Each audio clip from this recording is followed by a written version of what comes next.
Hi, I'm Jessica, coming to you live from Nautilus Mission Control at the Inner Space Center in Rhode Island. We're very excited to be joined today by the Chief Scientist for the Nautilus, Katy Croff Bell. Katy is currently in the studio on the ship, which is off the coast of Portugal in the Atlantic Ocean. For the next 20 minutes or so, she'll be answering your questions live. So if you have any questions for Katy, feel free to type them in, along with your name and the state where you live, using the Send a Question form to the right of the screen. Also keep in mind that Katy is about 5,000 miles away, so there will be a slight delay between my question and her answer. And if you want to get back to the live feeds from the ship, feel free to switch over to Channel 2 or the Quad. Okay, so let's get started. Welcome, Katy. Thank you so much for being with us today. And before I take any questions from the audience, would you mind walking us through what we found so far this 2011 season? Absolutely, Jessica. Thank you so much for having me today. We are currently in the middle of month 3 of a 4-month expedition out here on the exploration vessel Nautilus. We've been working in the Black Sea, the Aegean Sea, and the Mediterranean for the past 2.5 months, exploring underwater shipwrecks and volcanoes and seamounts and canyons and all sorts of amazing things that we've found so far. I believe we're up to somewhere between 20 and 25 shipwrecks that we found thus far, mostly off the coast of Turkey in the Black Sea and the Aegean Sea. And we also spent about a month exploring underwater volcanoes off the coast of Greece and Italy. Most recently, we were working off of Spain, primarily looking at underwater canyons and also some interesting bathymetric features in the Alboran Sea, which is between Spain and Morocco. And we also currently are off the coast of Portugal right now. And our primary mission is to explore an underwater mountain called Gorange Bank. We currently are having some technical problems, so right now if you switch over to the underwater video, you'll see a lot of blue. Our engineers are spooling out Argus so that we can try to fix a problem with our cable that connects the ship to the vehicles. So that's what we're doing right now, and we're hoping to get back out and exploring hopefully tomorrow. So that's the latest update, and I'd be happy to take some questions. And I've actually got one question right now about the problems that are going on with the tether. Can you explain what the engineers are doing right now with the tether? Once played out and retensioned, is it your hope that the cable will self-heal, or do you expect to still cut off the offending section? Well, right now, what we've done, we've been troubleshooting for the past 24 hours to try to figure out what exactly the problem is before we go and cut it. Todd, our operations manager on board right now, was able to talk to the manufacturer of the cable, and they suggested that when the cable was first spooled onto the winch, that it wasn't done so under enough tension. So once we put the cable on while we were recovering 2 days ago, it was under a lot more tension than the cable underneath. So what basically happened was that it was a little bit slack underneath, and that with the extra tension on top, it kind of pinched. And so that is what was causing the loss of data and electrical transmission between the ship and Argus. So thus far, we're more than 3,000 meters deep right now. Argus has been in the water for over 3 hours now. We're just trying to spool it out and spool it out. And so far, we've seen very huge improvements in the amount of transmission loss that you see between over 4,000 meters of cable. Naturally, you lose a little bit of information sending it over a cable that long, and so we've gotten back to the levels that we've seen previously on this expedition. So the idea is to continue to let it spool out. We're going to let it go out to almost 4,000 meters, and then we'll spool it back in with the correct amount of tension on the cable. And so hopefully there wasn't any actual permanent damage done, and we'll be able to get back in business tomorrow. Yeah, hopefully we won't have to cut our tether. Michael in West Virginia says, do you ever get scared being under the water in a submarine?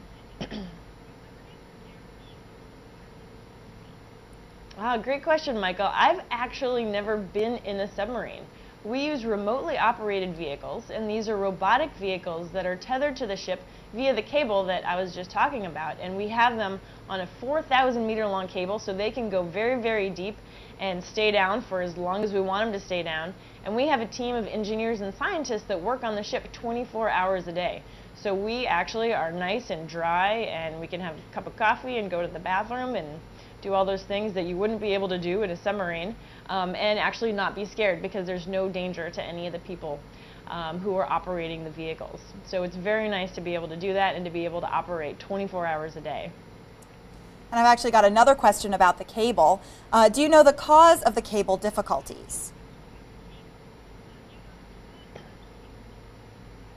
The cause was probably when the cable was initially spooled on. It was done so at a dock, and so we were using the appropriate types of equipment that you would use to spool a cable onto a winch, but it probably wasn't done with as much tension as it should have been done in the first place.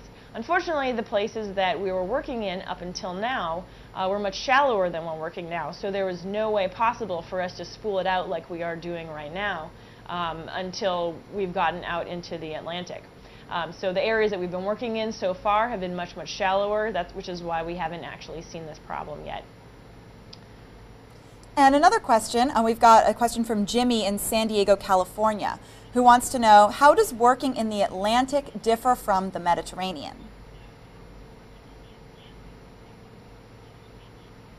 Well, working in the Atlantic, different from the Mediterranean in that some of the swells that we've been seeing are much, much bigger. When we first got out here, they were about 2 to 3 meters high and much longer periods, so they were hitting us less frequently, so it was a lot less choppy and the boat was rolling a lot, and that's because of we're just working in a much bigger body of water.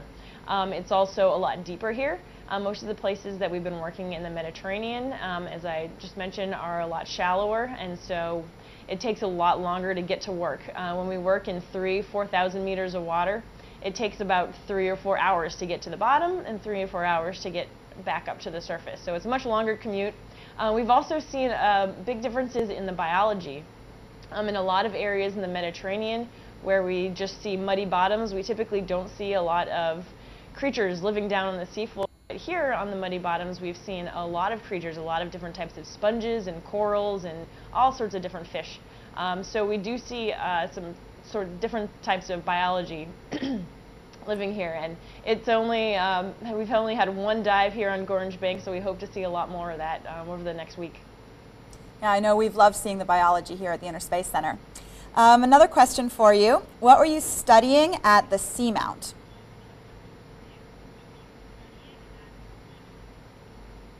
What we were studying at the Seamount, well, we're out exploring in some areas where no one's ever looked on this particular seamount. We have two primary objectives here. One is to study the marine ecosystems, so what types of animals are living here and how do they interact with each other, sort of who eats who in the big wild world of the seafloor of the Atlantic. But we're also looking for a particular type of geological system that was first discovered in 2005. Now, this type of system requires only a certain type of rock called peridotite, which is found in the mantle of the Earth. The Earth is composed of sort of 3 different layers. One is the crust, which is where we live, but if you drill a hole down into the Earth's crust, then you would hit the mantle and then you'd hit the core after that. And this type of rock was generated in the mantle and it was uplifted out of the Earth's crust. And when water interacts with peridotite, what happens is that it generates heat and it changes the rock. Now that heat also releases all sorts of different types of minerals, and different types of bacteria and other organisms can live in this unique system. Now only one system in the world has ever been found, and that's in the mid-Atlantic. And so the place where it's been found, called Lost City, is very similar in nature to Gorringe Bank that we're working on right now. So we're hoping that we might be able to find another type of system just like Lost City, where we see these spectacular hydrothermal vents and these huge white spires that are hundreds of feet high. It's really amazing, some of the footage that we've seen from this other location, the Lost City. And so that's that would be the holy grail of what we find here on Gorringe Bank. So stay tuned. Yeah, I know, we're looking forward to it. Matthew in West Virginia says, have you ever seen a water spider? If so, what color was it? Great question, Matthew. We did see a sea spider yesterday on our dive before we recovered, and it was sort of an orangey pinky color. Sea spiders are related to insects, that they're in the same sort of class as insects, so that's what they're most closely related to in the animal world. And yep, it was a pinky, sort of orangey color. There might be some highlights of it on the website. If not, I'll make sure we get some photos up there for you. And it looks just kind of like a spider walking around on the seafloor. Now Mr. V in Florida would like to know, could you describe some of the shipwrecks you identified in the Eastern Mediterranean?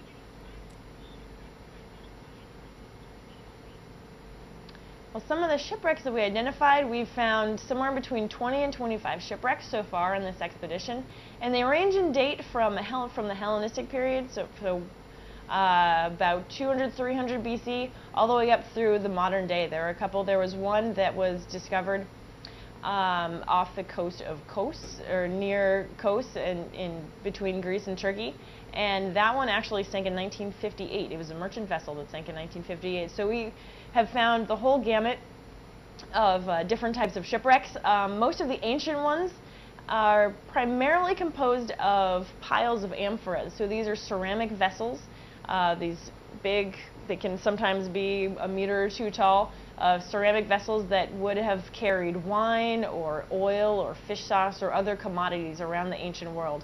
Just like we find Coke cans and plastic bags that people would have thrown overboard today, these are the types of trash that people would have thrown overboard previously.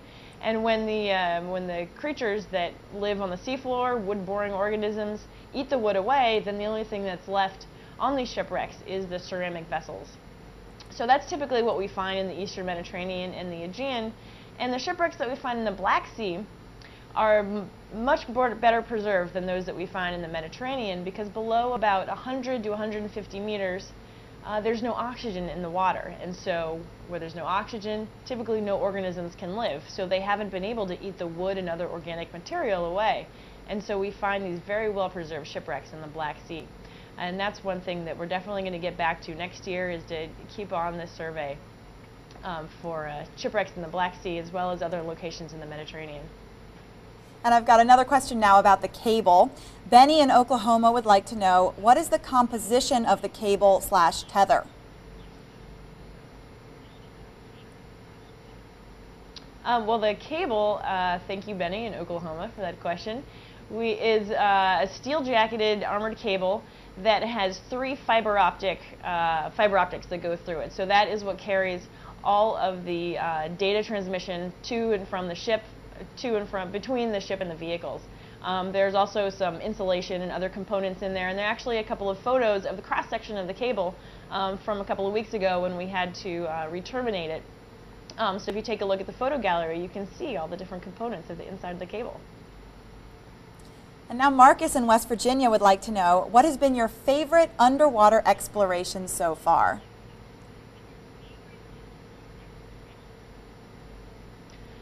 My favorite underwater exploration? Well, it's difficult to say because all of them are so different and so new, and we find all sorts of amazing things. Right now, I'm most excited about this one that we're on, because we're here and we've only had one dive under our belts, and there's so much more yet to take a look at. We only have a week left to go here on Gorringe Bank, so I'm really excited to find out what we're going to see here. What's the hardest part about life at sea for you?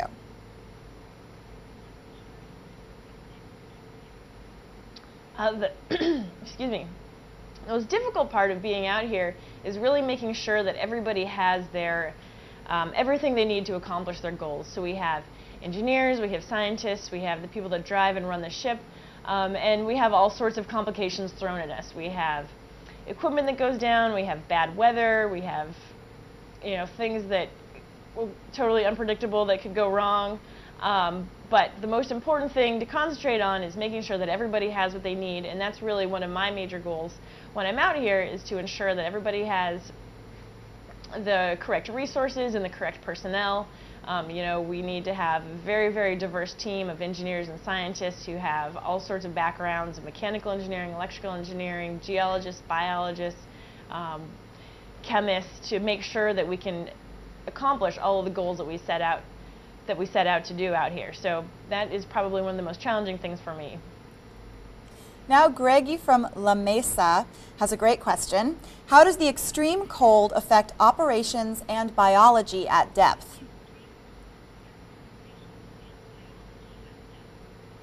Excellent question, Greggy. The extreme cold affects Hercules. It actually affects the hydraulics on Hercules. So a lot of the components of Herc are controlled by different pressures of oil.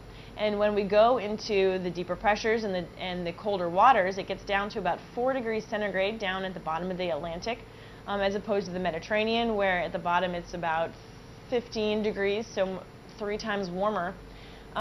It slows down Herc a little bit. So the pan and tilt of the camera and the hydraulic arm, the manipulator arm that's used to pick up samples, that slows down a little bit. Those are the two most obvious things that we notice when we work a little bit deeper. In terms of the biology, oftentimes colder water holds more nutrients than warmer waters, and so we do see a lot more diversity of life down here in the Atlantic as opposed to in the Mediterranean. And that's partly due to the more nutrient-rich colder waters that are located here. And I now have a note for you. I am a teacher from Maine and work with students in grades 4 through 8. What advice should I pass on to my students from you regarding school?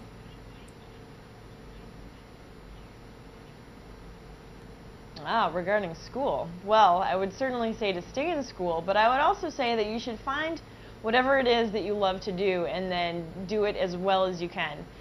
We have all sorts of people out here on board the Nautilus. We have video engineers, satellite engineers, mechanical engineers, electrical engineers. They run the whole gamut of engineering, but we also have scientists who study biology and chemistry, as well as historians and archaeologists. So in a place like this, where we have a huge number of objectives and exploration goals, we need a lot of very different types of people, but the one thing in common is that they all work very hard and they're all very good at what they do. So if whatever you want to do requires staying in school to get a PhD, then maybe that's what you need to do. If it just requires a high school diploma or a bachelor's degree or a master's degree, then you need to figure out what it is that your major goal in life requires and stick to it and work hard and do as best you can. And there's a place for everyone on the Nautilus. Next question, where are you relative to the USA? Oh, relative to the USA, we are east of the USA. We are, I don't know exactly how many miles, on the order of thousands, but we're about 150 miles west of Portugal in the Strait of Gibraltar. So if you get out your map or your Google Earth or whatever it is and go about 150 miles west of Portugal, then you'll find us. And now I've got a fun question from Cindy. She'd like to know, what is it like working with your former teacher, Dr. Ballard? What is something you could share about him that most people wouldn't know?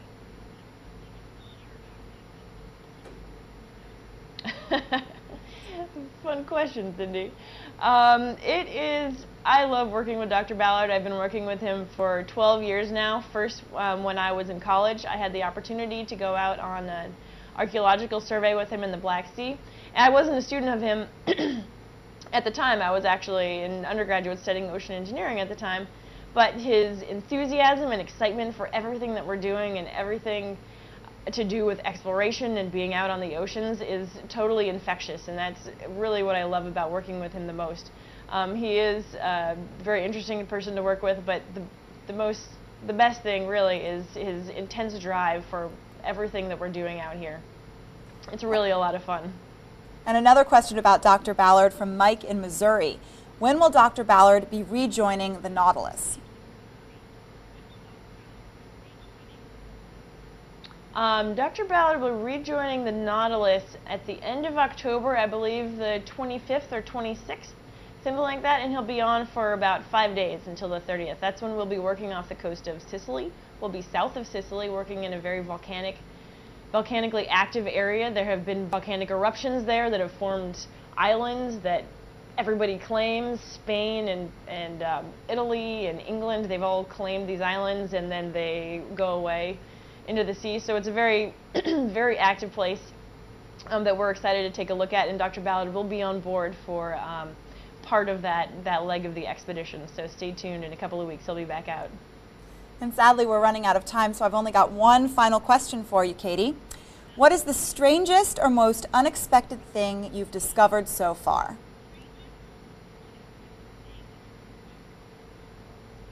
The most unexpected thing we've discovered so far.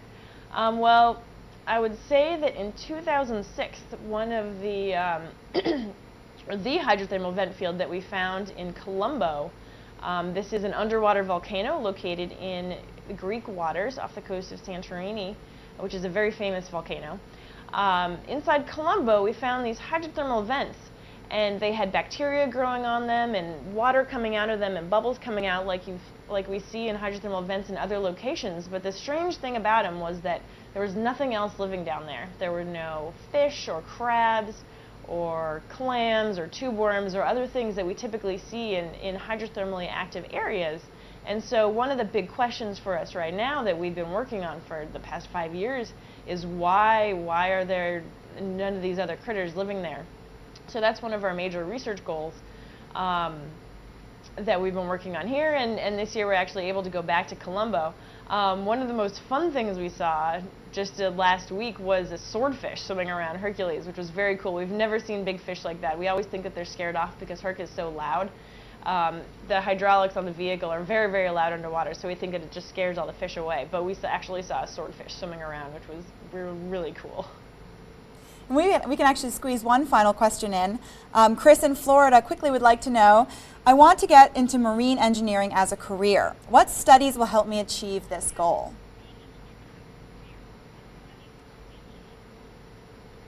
To get into marine engineering as a career, you definitely have to focus on your math and engineering courses. If you're in middle school or in high school, I definitely encourage you to stick with all the math you can, get into calculus if you can by the end of high school, and then once you head off to college, you can actually do a number of different things. You could study mechanical engineering or electrical engineering. Those are very common in most colleges and universities around the U.S. There are also several universities that have a specialized degree in ocean engineering or marine engineering. So you could look into going into one of those programs. But either way, we have a lot of people out here that have both studied ocean engineering, mechanical, and electrical engineering. And as long as they're really good at what they do and they know their stuff, then we'd like to bring them on board. Well, sadly, we have to end this now, but thank you so much, Katy, for taking the time to talk to us today.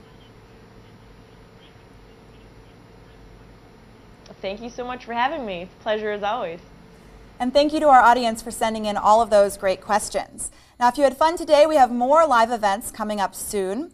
We've got a question and answer session with the Jason Argonauts on Monday, October 24th. That's going to be at jason.org/live at 1:30 and 6:30 p.m. Eastern. And we've also got a question and answer session with Dr. Ballard. That's going to be on Friday, October 28th, also at 1:30 and 6:30 Eastern. Again, I'm Jessica here at Nautilus Mission Control. Stay tuned at nautiluslive.org. And now back to the action on the ship.